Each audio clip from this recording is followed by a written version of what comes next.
Sanibonani, ngibingelele bhuti uphunga lentsha ubingelela ohlanganani wakambanja.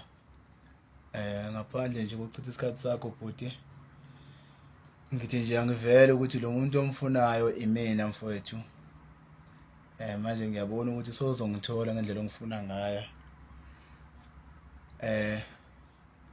Kwaba nephutha la, wagcina usethinteka usulimala, kanti kwakungawena umuntu angimfuna. Kahle kahle mina ngumuntu oqashelwa nje ukuthi afike ashaye umuntu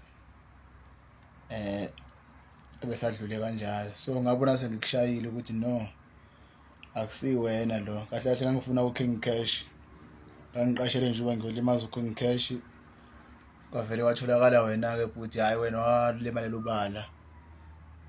Mfowethu, ngiyaxolisa kodwa le oyishoyo ukuthi ufuna ukungibona face to face, ayi ngeke, angeke ngikwazi bhuti. Ngicela nje ukuthi ngivele ngixolise la ku-TikTok ngoba ngiyabona masewukeduze ukuthi ungithole.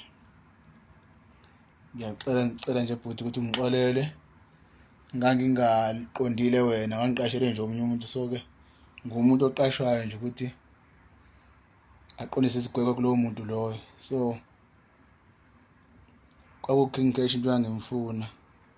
So ngabona sengithintile ukuthi awusuyena, ngase-ke kungasayekeka-ke ngaqhubeka nokukuthinta. Nami sengibalekele ukuthi-ke uma ngabe usungibamba nawe uzongilimaza, kodwa uxolo nje mfowethu, uxolo phunga lentsha mfowethu, phephisa, uxolo mfowethu.